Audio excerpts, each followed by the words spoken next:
So good morning once again. So everyone joining us on site here at the Rice Grain Quality, what do you call this? The Culinary Science Kitchen. Okay, and to those attending virtually via Zoom, on behalf again of IHNF, we warmly welcome all faculty members and students, researchers, and guests to today's seminar entitled Nutrition Transition and Food System Change in Low and Middle Income Countries, Challenges and Market-Driven Opportunities. So today's discussion is especially timely as many countries continue to experience the dietary and food system changes rapidly, and these significantly affect nutrition, public health, and food security. Through this seminar, we hope to deepen our understanding of the complex nutrition challenges faced by low and middle income countries and explore innovative and sustainable approaches that can help improve health and nutrition outcomes. So we are honored to have with us a distinguished speaker whose work focuses on food security, nutrition transition, micronutrient deficiencies, and nutrition-sensitive interventions across vulnerable populations. So it's my pleasure to introduce our speaker for today. He's originally from Ecuador. Dr. Pablo Torres-Aguilar is an assistant professor in the Department of Food Science and Human Nutrition at the University of Illinois Urbana-Champaign. Okay. And he earned his PhD in food science from the Purdue University and completed his clinical training in dietetics and nutrition at Beaumont Health System.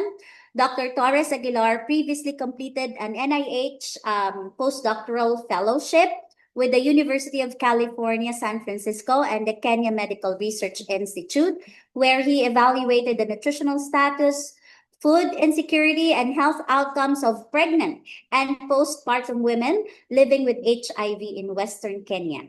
So his research focuses on food security, nutrition transition, micronutrient deficiencies, market-driven nutrition interventions, and food environments, as well as resilient local food systems in the low and middle income countries. Currently, he examines the changing dietary patterns and food systems in African urban and peri-urban communities, particularly the effects of processed foods and market systems on metabolic health and nutrient adequacy. He also collaborates on community-based and entrepreneur-driven interventions aimed at improving dietary quality and strengthening sustainable food systems among vulnerable populations. So Dr. Torres Aguilar envisions expanding his interdisciplinary collaborations across the global south to address the dual burden of undernutrition and obesity through integrated approaches in nutrition, food processing, market systems, and public health. So ladies and gentlemen, let us all warmly welcome Dr. Pablo Torres-Aguilar. Thank you. You solved my resume way too hard, so I'm gonna get some coffee. So I intend this to be, I need coffee to keep on going. I'm still a bit jet lagged, sorry. And I do appreciate it. So how do you want to work? You want me to say like, go ahead kind of thing or? Yeah, so it's actually very nice to be here. I do really appreciate it. So good afternoon to everybody, for everybody seeing us from work at home, I suppose. So I'm an assistant professor, same as James. I started in 2024 at University of Illinois, Urbana-Champaign. I'm also a registered dietitian. And the majority of my work has been on the global south, specifically in the area of East Africa. And one of the things that I'm very interested in is that sort of nutrition transition. Okay, so what I will be presenting today is going to be what my lab is currently working as well as some of my prior work and the intention, the direction that where we are heading. Do you want me to pass the slides or do you want me to, how do you want to work this? Sorry, we're solving some technical difficulties first.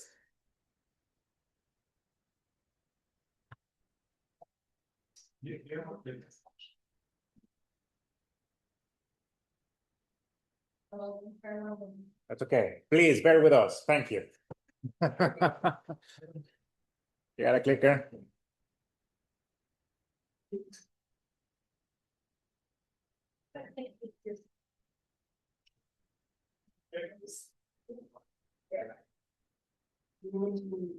Okay, thank you. Appreciate it. Does it have like a USB truck? Yeah, it has a USB-C. That's it. Yeah, it is. Thank you. Appreciate it. Let's Pablo Torres-Aguilar. Perfect. Next to the next slide, hopefully. Okay, so it is working. So it is working. Anyway, thank you. Any questions? Shall we start? I appreciate it. So we all know the nutrition transition. Okay, so start. Anyway, so we all know that the world that we currently live in is changing the way that we eat.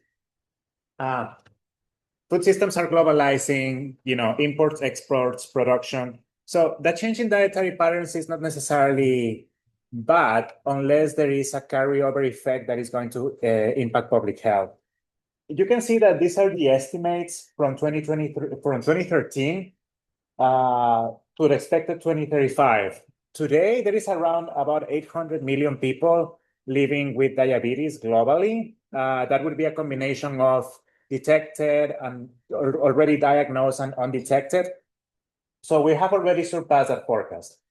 As I said, there are rapid shifts in dietary patterns occurring at a global level. And so countries in the global south are experiencing this sort of double burden on disease. It's not necessarily on like the traditional undernutrition and micronutrient deficiencies, but at the same time, there is this overwhelming availability to empty calories, which is increasing the risk and predisposition to non-communicable diseases, everything related to obesity, to cardiovascular disease, diabetes, etc. So why it is concerning? This is concerning from a public health point of view, because at least in the areas where I have worked before, the health systems are designed to tackle communicable diseases, malaria, HIV. So a rapid shift, at least in the African context, towards a non-communicable disease is going to take the system by surprise, and the systems are not adapting at the rate in which the change is going to happen. There is a convergence of factors of why this is happening, why the nutrition transition is happening, and the speed that is driving these specific processes. No, everything from urbanization to migration patterns, rising incomes are expected to rise globally, and with this, the purchase power, or even of lower income groups, is increasing, and their changes, either through marketing or preference or availability, is driving that specific consumption. Which this, in fact, I am very pro-business, so you are going to see that I'm very capitalist. This increase in demand increases the supply from the point of view, and or in the industries, at least in the global south, are responding to that demand. And the respondent to that demand doesn't necessarily have a specific framework or an enforceable framework that is going to prevent food industries to put in products in the market that are not necessarily the healthiest. Okay, so this is where I see that there is a significant opportunity to work with these specific sectors: the food industry, the food service, and that modern retail modernization, that surgence of supermarkets, in order to some extent shape the reality of the consumer, understanding the preferences, and count these potentially drive better food choices, which eventually is going to drive dietary change, expectedly, and decrease the incidence of non-communicable diseases. So keep on going down. Sorry. Did it die or? So point to the computer. Point at the computer. Okay, thank you. Sorry, technical difficulties again. So this is a specific trends of obesity in Kenya until 2014. Kenya has a very robust Bureau of Statistics, and you can see how weight, obesity and overweight is increasing over time and more at a rapid pace. Sorry, just trying to.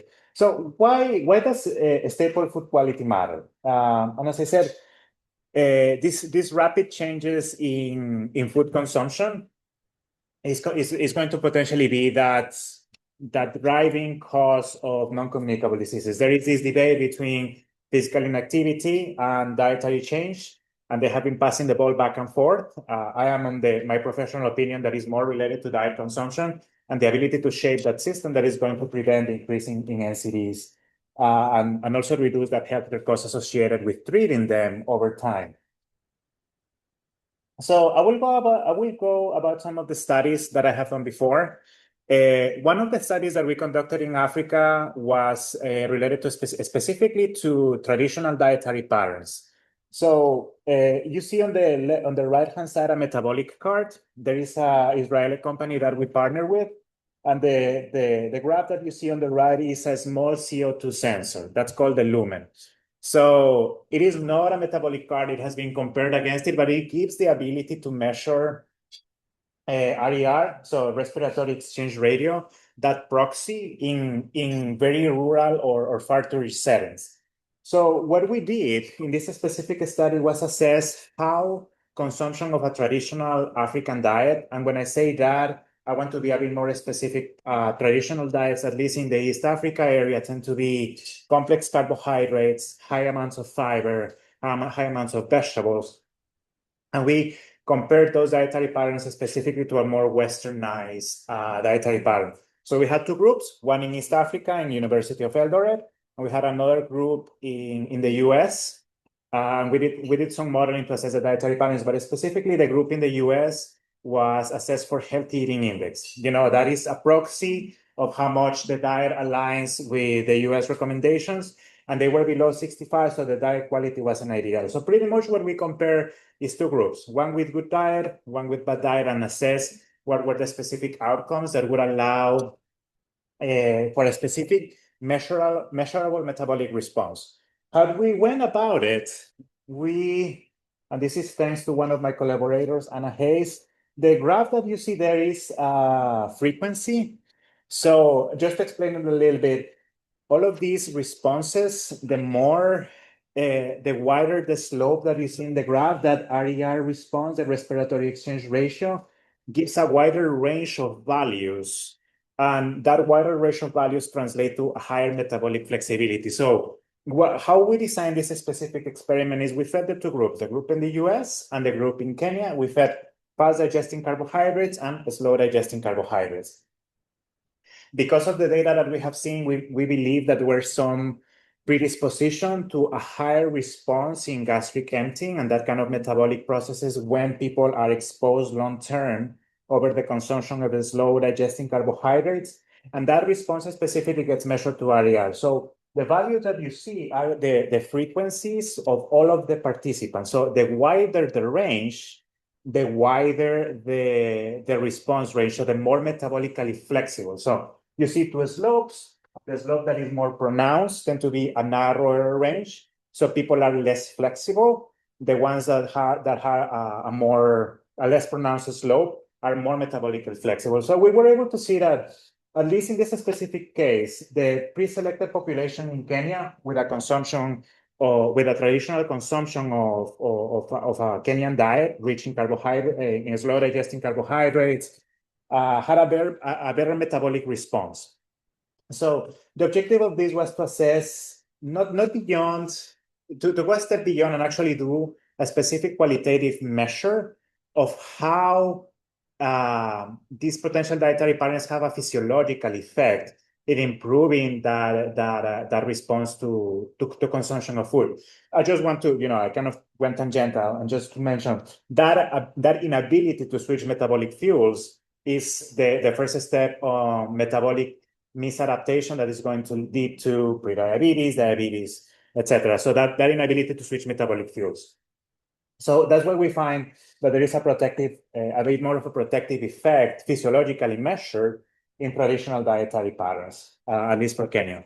So for the next one, why does it matter? How does this translate to realities in different countries? So on the top, you're going to see Philippines, and you see how over time, sorry, there is no, well, you can see actually the times at the bottom.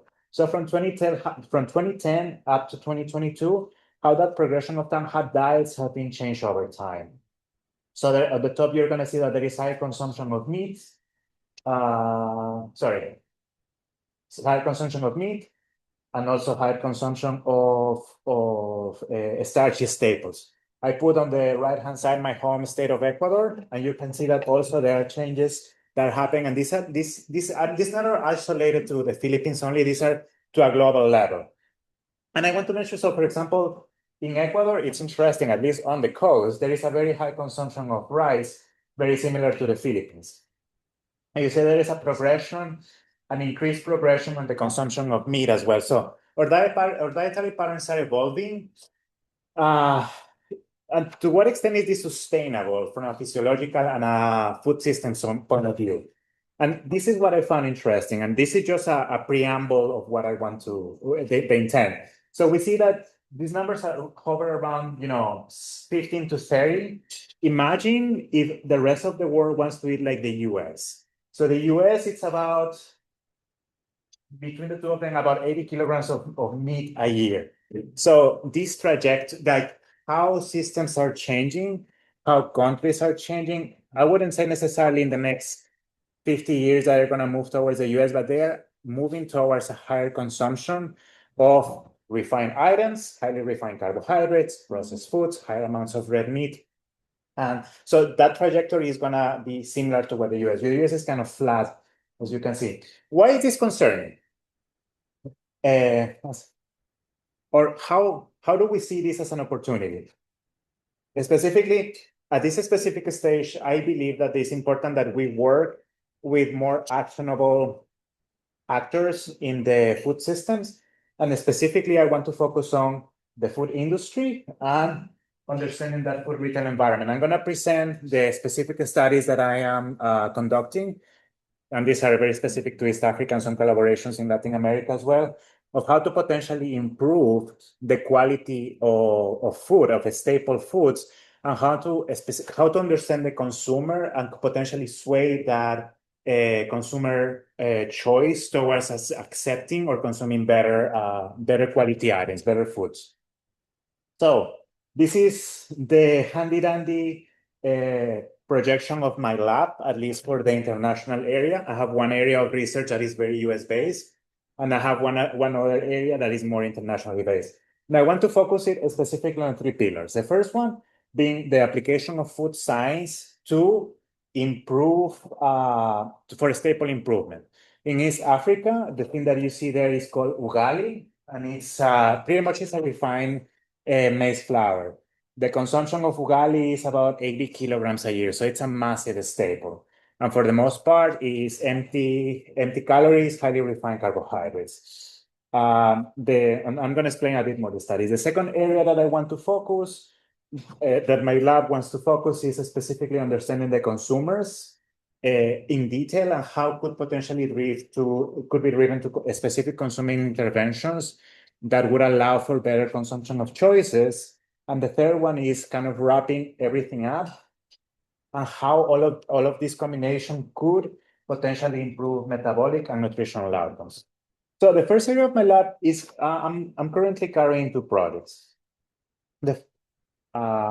Sorry, this is a previous project just to mention how I think this works. So this is a project that I did for my for my PhD. Sorry, for my PhD. So the consumption of flour in Kenya, I would say not just Kenya, in sub-Saharan Africa, it's very local. However, there are nascent industries, there are growing industries that are developing flours for the local market, and there is low-cost technologies that could allow for the processing of these, and specifically this is for infant flours. So this specific project evaluated per millet.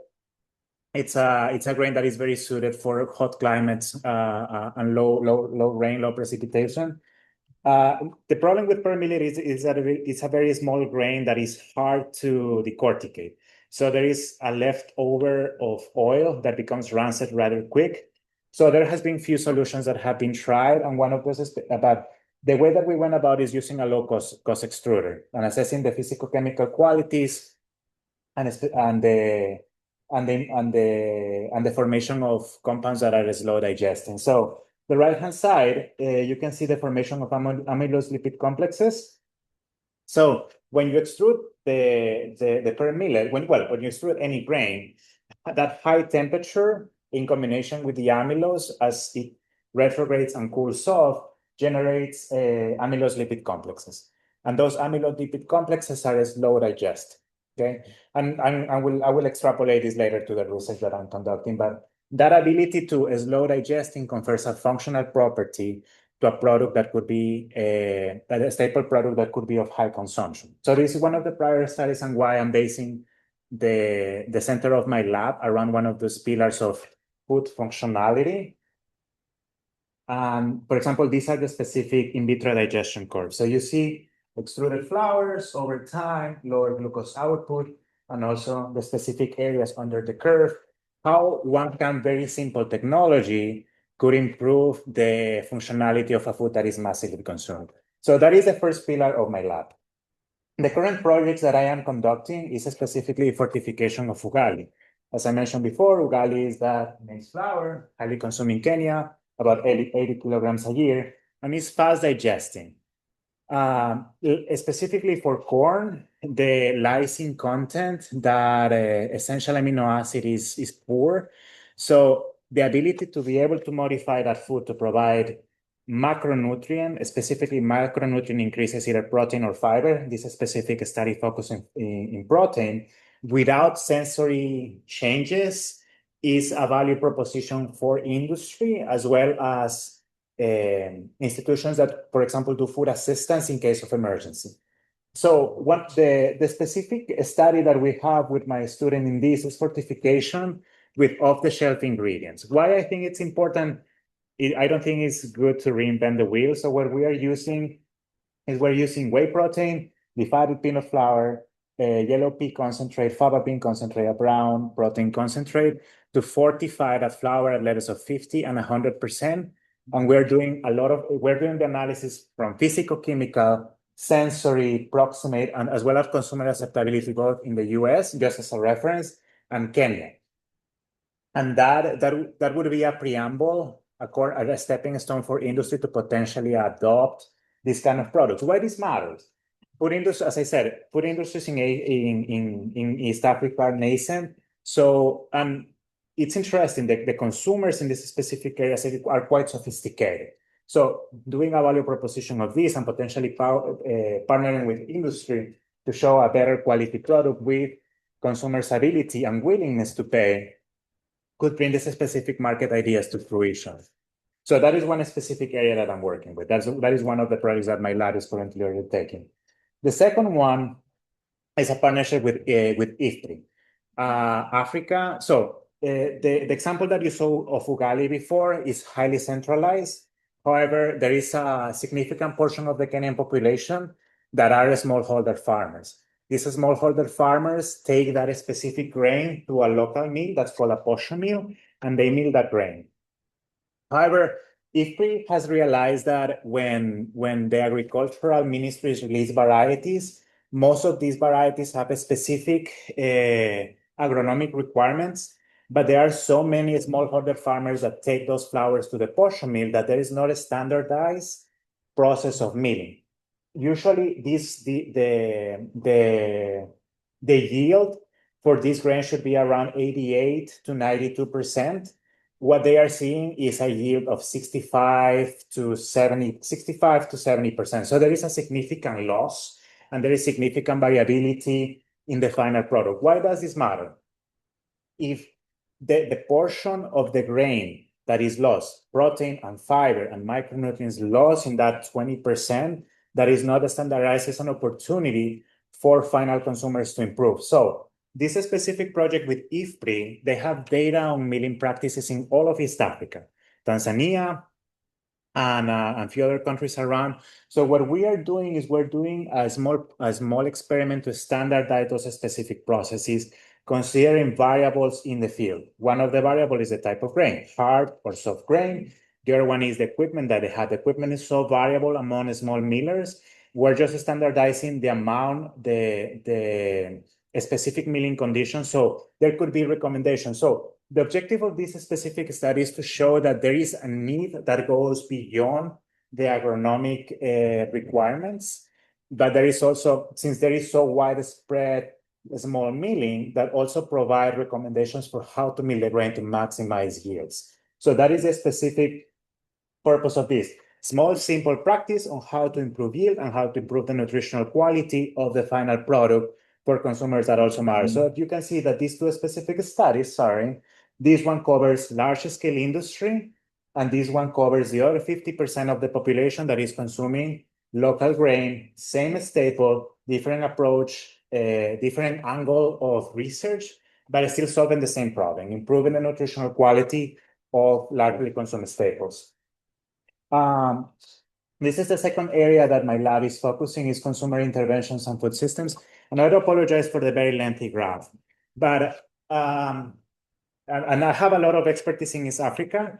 I'm not that familiar with the market in the Philippines, but the African consumer is rather sophisticated, even at a lower income level.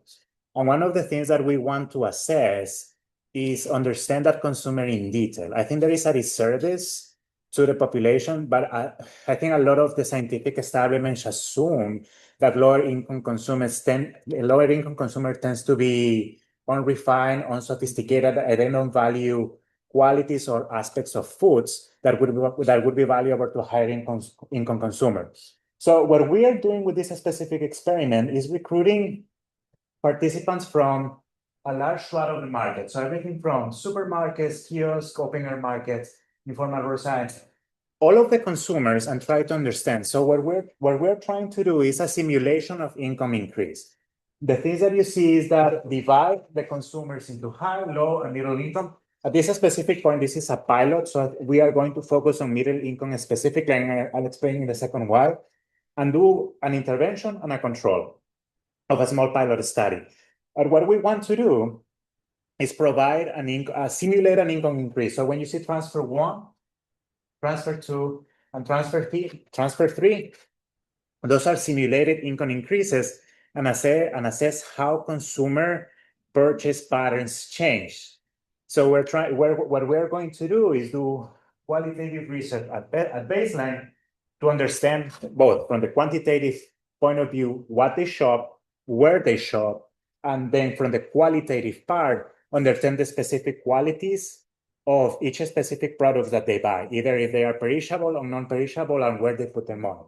After that, we're going to do three income increases and measure what they buy after the intervention.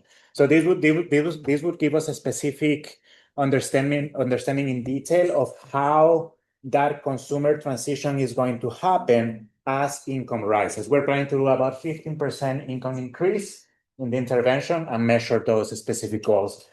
Kenya has an interesting system of cash transfers that is electronic money. So what we are planning to do, and I feel sorry for that student, is having a student glued to a phone and do those cash transfers straight to the vendor in order to avoid potential misuse.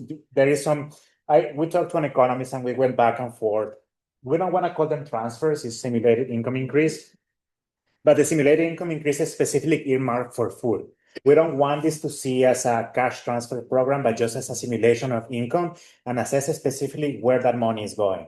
That is not going to be restricted only to supermarkets. So this specific earmark money could go to any type of food vendor. It could be restaurants, vendors on the side of the road, any type of food vendor. That's what we want to assess. Where do they shop after the income increases? So that is one of the projects that we are currently preparing for. We're submitting the IRD. We want to focus specifically on households, head of households who are food purchases, and the things that we want to measure. How we're going to measure that specific assessment of diet quality? We're planning to use the global diet quality score. So this pretty much divides kind of good, bad items, and it's interesting how, because this specific tool has been validated to demonstrate that predisposition to non-communicable diseases.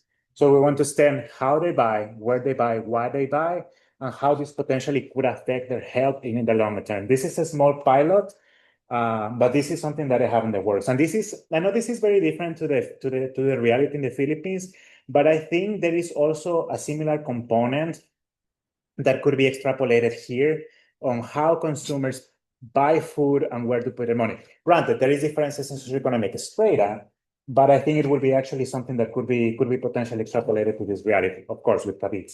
So that is the second area of my lab. The third area of my lab is understanding all of this in detail from an in vitro and in vivo point of view. So the study that I mentioned about ugali, that specific staple consumed in Kenya, we're determining the digestibility after those changes and in those increases in protein, how potentially is going to impact the glycemic index of those final foods. And, that's going to be in combination with other analysis of particle size and a specific assessment of protein quality. We also are partnering with CIAT in Colombia. They are going to send us some of the release varieties that are going to hit the market, and these are using exactly the same technique in vitro digestion, potentially with extrapolation to more in vivo studies. However, those tend to be more expensive, and I'll hold on for now, but understand how these improved varieties could potentially have a lower glycemic index. And what we're doing for those is in vitro digestion and also a specific characterization of that carbohydrate profile. That would be amylose-amylopectin ratios. And through in vitro digestion, assess the potential of those new release varieties of rice that are going to the market to have a slow digesting or low glycemic response. Those are the projects that I have on the pipeline so far. Why this matter? Just going back to my main central line. One of the things that I'm interested in is working on problems that are actionable. I think there is long shot basic research, but there is also more applicable research. And I think in order to create timely change and timely impact, we need to work on problems of importance. Granted, every researcher is going to tell you that they work in a problem of importance. Yes, I agree. But how these specific outcomes get translated into direct benefit for the consumer in a short term, I think is vital. Specifically considering how food systems are changing in a rapid manner and the health consequences that they are going to carry if there is not enough understanding or policy in trying to modulate those responses over time. I have more market studies too. I didn't bring them. I didn't want to overwhelm you with that. That was your portion, but yeah. So just why does it matter? So summary, just integrating food science, nutrition, consumer behavior, and food system research is essential for developing sustainable public health nutrition strategies. So this is, I just wanted to leave you with this. This is the graphics of the Filipino population and the increasing obesity over time. So what I mean is that I don't think there is a country that is immune to this change. You understand the reality of the Philippines better than me, and those specific nuances that is going to affect everything from staple consumption to micronutrient deficiencies to consumer behavior that is going to shape diet. That is very valuable to the mission of my lab. And with that, I will give you. So that is also a problem for you. I didn't want to mention, but it's increasing as well. Those are my references, and I'm going to say thank you. If you have any questions, thank you. I promise you that it won't take too long. But I didn't make it too. How do I put it? My presentation didn't. Data heavy. What? Data heavy. Data heavy, that is correct. So I wanted to focus more on how I see the problem evolving, how the specific efforts of my lab relate to the problem, and how the specific actions could be, how specific research or actions could be performed to create change. I would be happy to take any questions if you have. Questions, comments?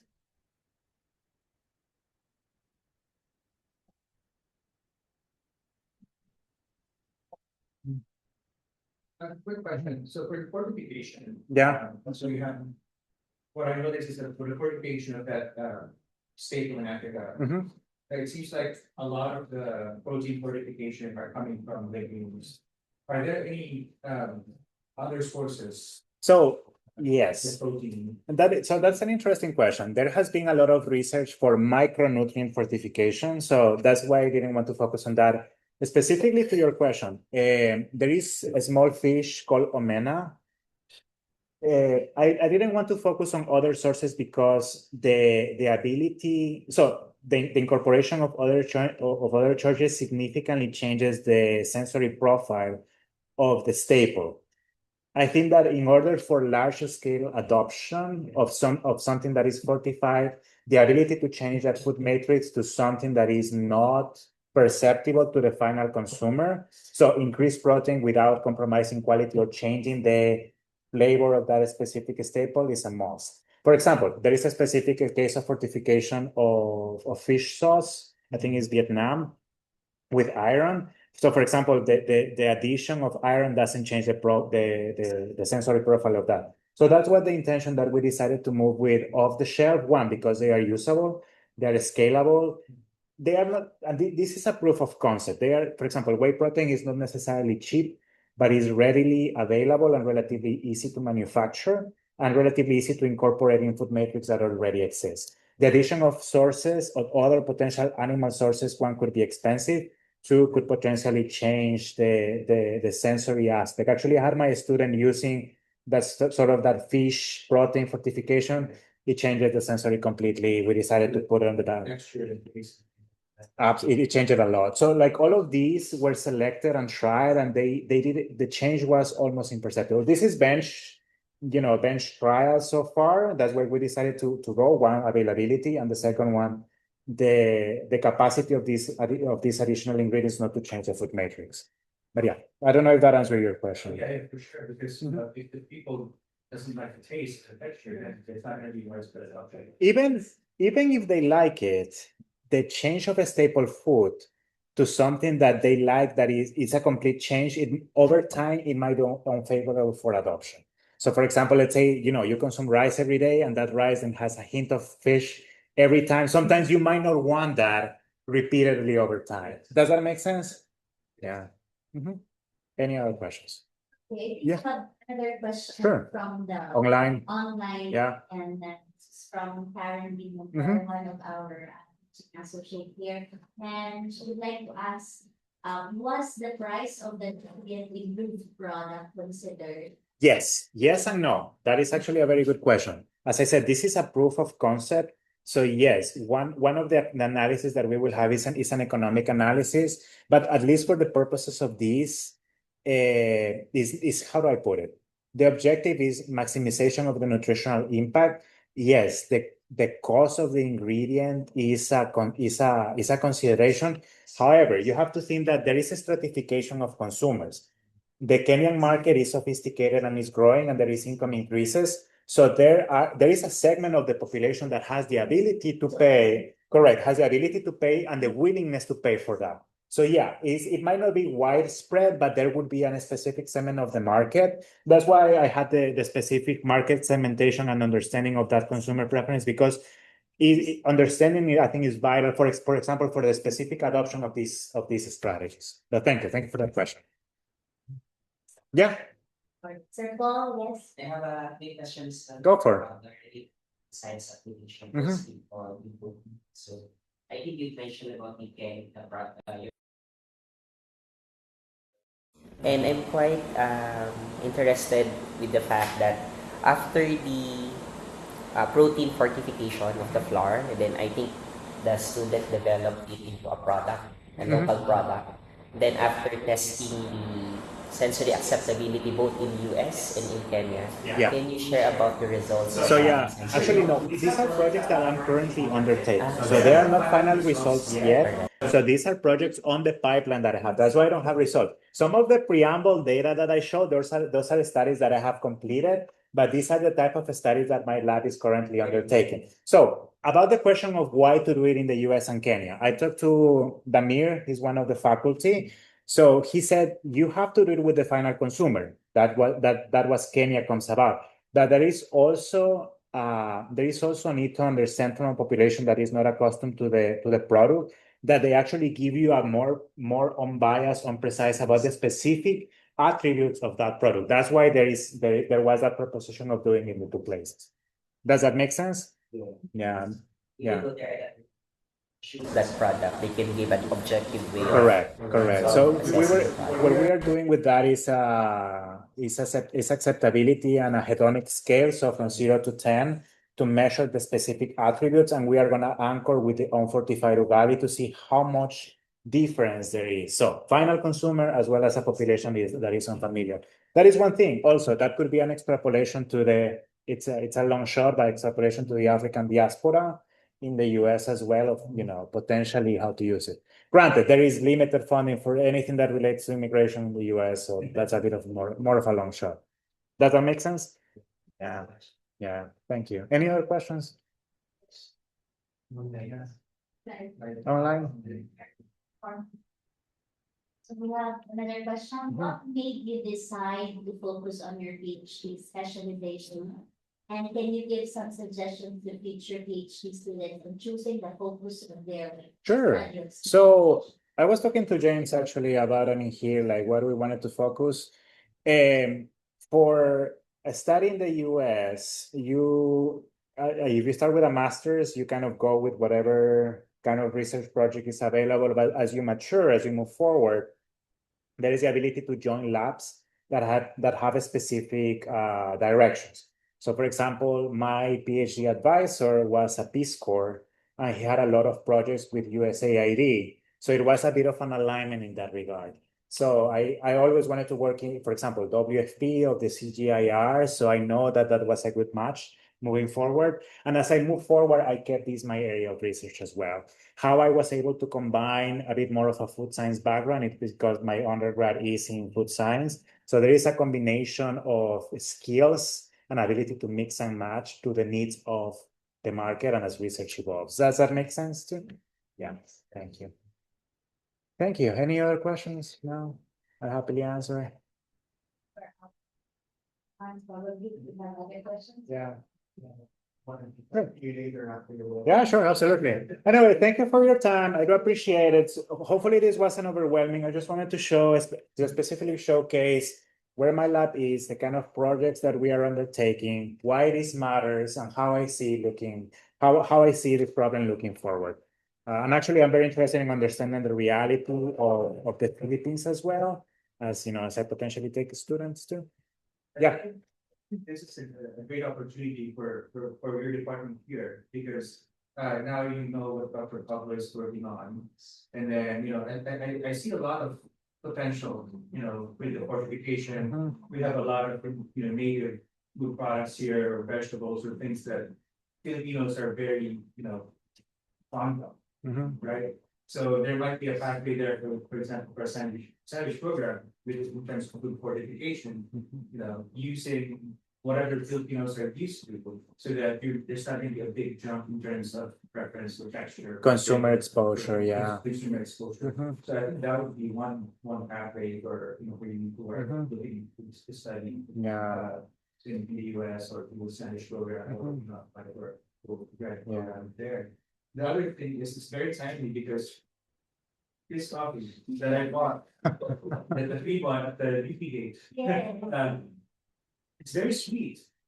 Like, it's very timely about, with the sugar, the fine sugar. So a lot of Filipinos, I think, when I was a student here, there's not a lot of coffee shops. Well, there were a lot of coffee shops, but not like now. And I think a lot of the products right now have a lot of sugars.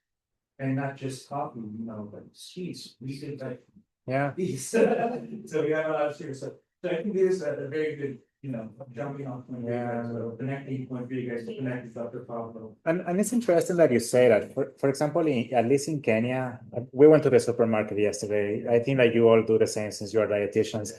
A lot of the products are imported in Kenya. So what I mean imported is that there is an industry in Kenya, but I would say about half of the products are imported for the higher end supermarkets. So when you see those imports, it's like that food industry from another country is kind of shaping the consumer preference in the country. The Philippines has a more advanced industry, so they might be more respondent to market changes. But what kind of products are they offering to the population? Is there an interest in the final consumer at a large scale of healthier products? What do they value in those products? Do they value safety? Do they value price? Do they value convenience? So I'm like, with that, understanding the specific profile of consumer in a large scale, how can that be translated into effective interventions for public health good in order to prevent any communicable diseases or micronutrient deficiencies, depending on the segment of the market. Yeah. Thank you. Appreciate it. Hopefully, this research inspired you to think about your Mhm. Yeah, I would say I also have a few other papers coming up. There is one that we're submitting to the Journal of Nutrition, and there is another one with my former advisor that we're sending to Nature Foods.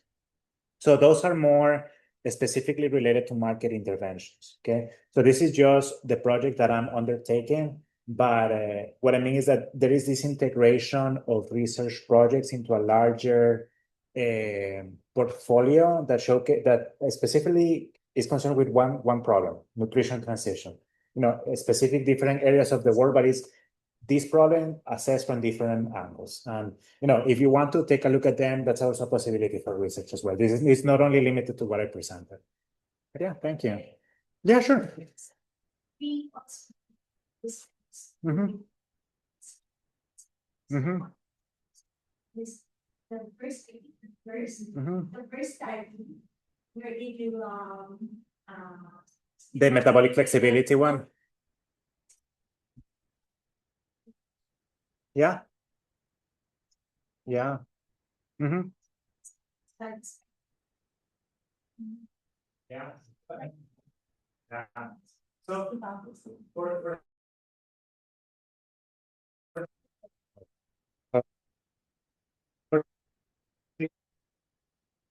metabolic chart, moving it here and setting, the baseline of the strata of the population. The consumer study, actually, I was going back and forth with an economist from CIMET. It's like, I really want, because as I said, I think the consumers are very sophisticated, very, very sophisticated, very intricate with how they use the resources, how they allocate it, where they allocate it. And as I said, it's going to take time, but incomes are going to increase. And some of that portion is going to go to food. I want to understand why the consumer puts the money where they put it and how, be able to change that or orient that towards a more healthier options that is going to prevent the development of diseases that is going to increase healthcare costs. But thank you. I do appreciate it. Yeah.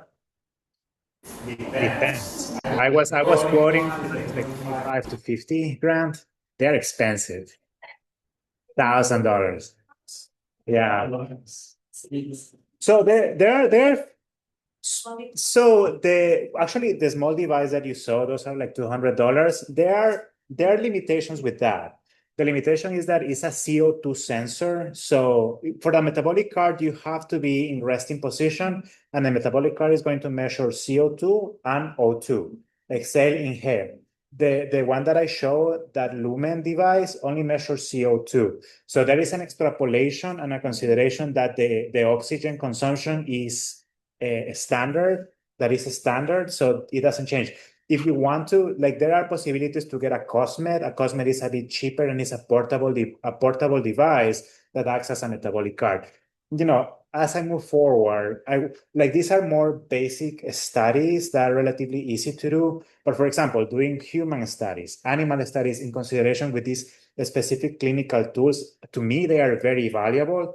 But first is just showing baseline data that would justify those more complicated, complex studies. But thank you. Yeah, I do agree with you. Yeah. Mm-hmm.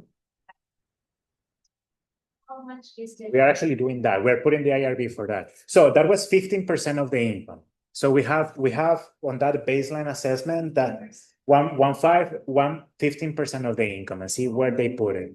So what we are doing is we are having a grad student glued to the phone, and whenever they send the transfer, I know it sounds horrible, but so when we send the transfer, we are going to ask for a picture back. So we're going to have a compilation of the items that they buy with that specific thing.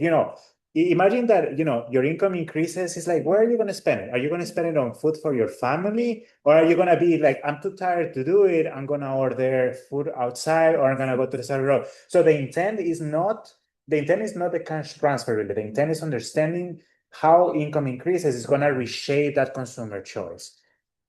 Yeah. So actually, yeah. So Kenya has do you have a mobile system here for money transfer? Yeah. Gcash, how often is that used? Very often. Very often? So in Kenya, there is M-Pesa. So M is mobile and Pesa is money. Everybody is like their physical cash is almost inexistent in that reality. Pretty much everybody uses M-Pesa. So how I was planning to go about it, I talked to the economists as well, back and forth for a long time. So it's like that cash transfer would be directed to the consumer, and there would be a ledger that Gradstone is going to record each participant specifically, and that 15% income increase is going to be measured once they reach that. Stop it, and that grad student is going to give the cash specifically to the vendor in order to potentially avoid reutilization of the resources. It's not a warranty. We're very well aware of that, but that's why we don't want to call it a cash transfer. It's just a simulation in income increase, and we're trying to get all of the possible guardrails to avoid that money being repurposed for something else. Consumers are extremely smart. They might tell the vendor, hey, I'll give you 20% of the cash that you get, but that's why we're requiring photographic evidence of what they buy.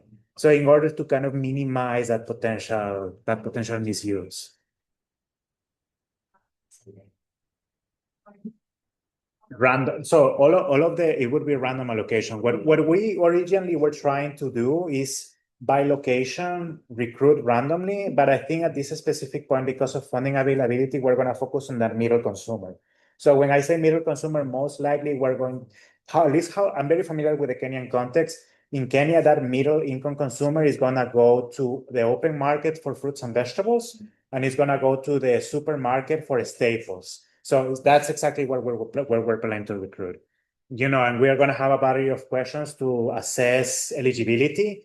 So they have to be the food purchaser or head of household, married, 18 to 65 years old. So it's like we have a specific.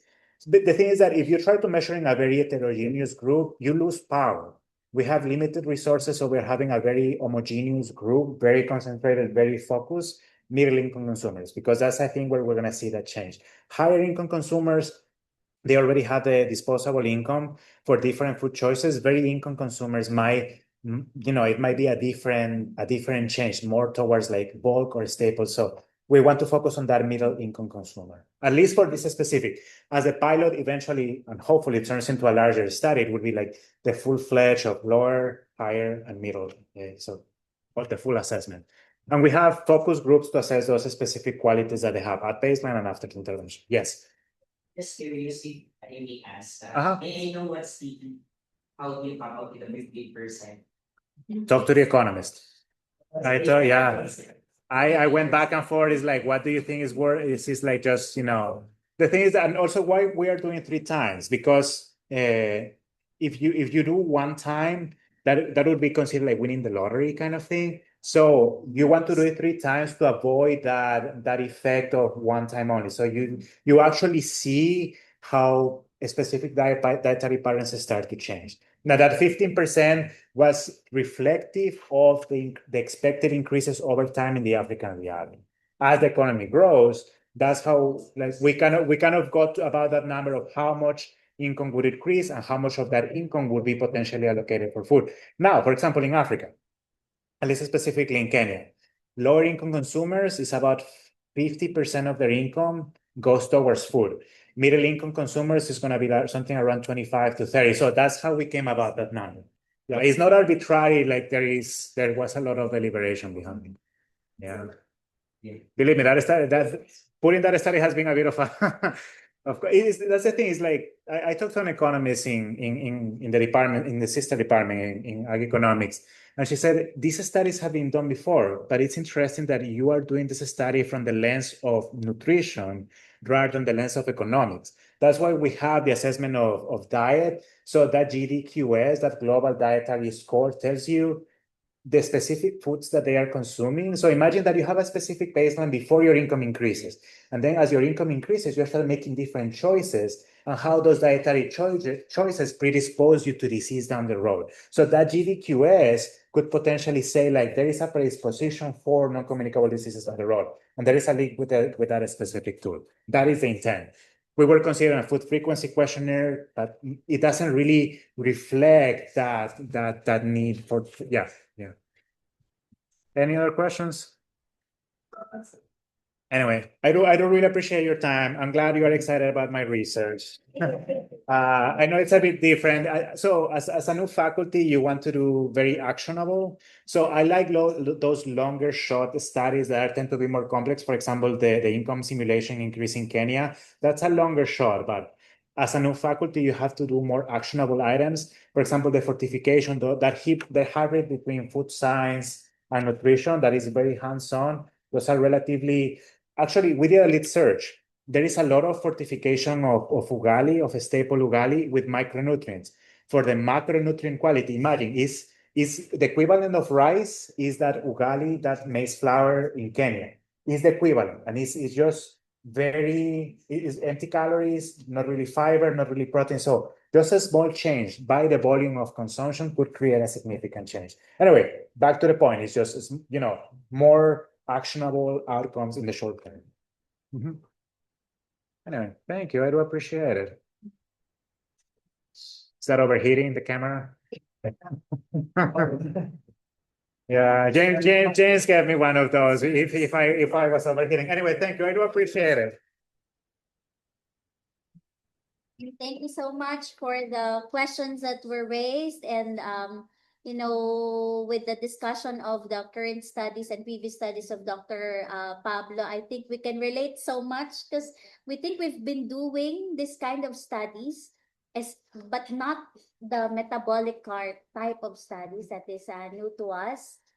And now your talk gives us direction about how to do basic studies and make a powerful impact out of the results. So studying the behavior of consumers, when to enter as a nutritionist dietitian in terms of research, it's very insightful. So actually, unfortunately, we have to conclude today's seminar. We would like to extend our sincerest gratitude to our speaker, Dr. Pablo Torres-Aguilar, for sharing your expertise and research insights on nutrition transition and food systems, especially in the low and middle income countries. So we also would like to thank our online participants. Can we see your reactions to our lecture from Dr. Pablo? Thank you so much for joining us, for your active participation, for those who sent their questions, and how you engage throughout our discussion. We hope that this seminar has provided meaningful perspectives that inspires our future collaboration, Dr. Pablo, in research initiatives and innovative approaches towards improving nutrition and food systems locally and globally. So thank you very much, everyone, and have a wonderful day ahead.